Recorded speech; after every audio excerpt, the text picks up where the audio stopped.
नमस्कार मंडळी, मी तुमचा लाडका मित्र वरद विजय चव्हाण आणि मी तुम्हा सर्वांचं माझ्या युट्यूब चॅनलमध्ये स्वागत करत आहे. मंडळी, आम्ही जरांगे या सिनेमाचा ट्रेलर काल आपल्या भेटीला आला होता.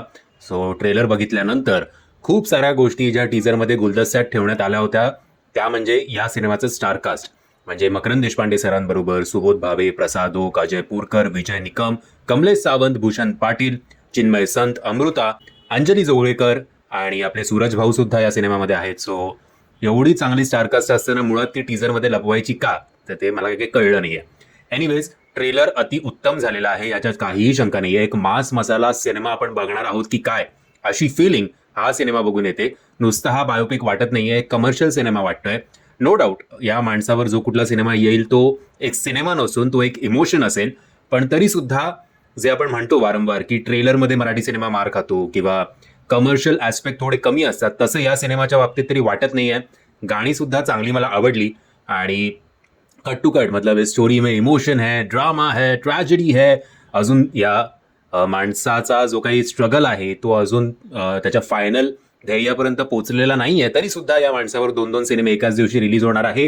ही गोष्ट मात्र जरा निश्चितच खटकते की आता फ्रँकली बघायला गेलं तर या सिनेमाचा आम्ही जारंगेचा ट्रेलर बघितल्यानंतर मला असं वाटतं की पहिलं प्राधान्य अल्ल्याड पल्ल्याड नंतर पहिलं प्राधान्य माझं त्याच सिनेमाला असणार आहे 14 तारखेला.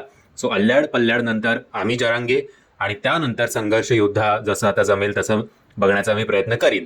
बट कुठेतरी समजा आम्ही जारंगे बघितल्यानंतर आणि जर तुम्हाला आवडला तर मला असं वाटेल अरे यार आता परत तेच काय बघायचं मोठ्या पडद्यावर.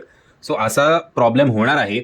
सो आशा करूया की हा सिनेमा फक्त त्या निर्मात्यांच्या पट्ट्यांमध्ये चालू नाही आहे आणि जो आता मे द बेस्ट मॅन वेन असं जर शेवटी म्हणायला लागेल.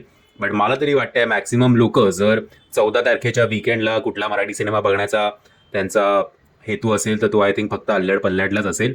त्यातून मराठा समाजाने या सिनेमाला दोनही सिनेमांना जर भरभरून प्रेम दिलं तर चांगलीच गोष्ट आहे. तर हा सिनेमा चांगली कोट्यावधीची कमाई करेल.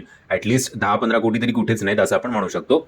बाकी ट्रेलरला, थंबनेलला, स्टारकास्टला आणि सगळ्याला हॅट्स ऑफ. बीजीएम सिनेमाचं या ट्रेलरमध्ये सुद्धा चांगलं वाटत होतं.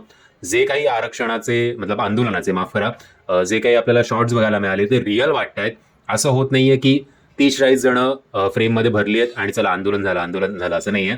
फ्रेममध्येच हजारो लोक आपल्याला दिसतात, त्यामुळे ते आंदोलन खरंच खरं वाटतंय. आता बघूया चित्रपटात ते आपल्याला किती लाईव्हली दिसेल. सो या 2 सिनेमांपैकी संघर्ष योद्धा आणि आम्ही जरांगे सिनेमांपैकी त्यांचा प्रवास आणि त्यांचं हे आंदोलन जास्त रोमांचक कुठली फिल्म करते त्याच्यावर आय थिंक या 2 फिल्मपैकी कुठली पुढे जाते रेसमध्ये हे आपल्याला कळेलच. बाय द वे, या 3 मराठी सिनेमांपैकी तुम्ही कुठला मराठी सिनेमा बघण्यासाठी त्या विकेंडला इच्छुक असाल हे कमेंटच्या माध्यमातून कळवा. जर हा ट्रेलर तुम्ही बघितला नसेल तर त्याची लिंक मी तुम्हाला खाली डिस्क्रिप्शन बॉक्समध्ये देतोय.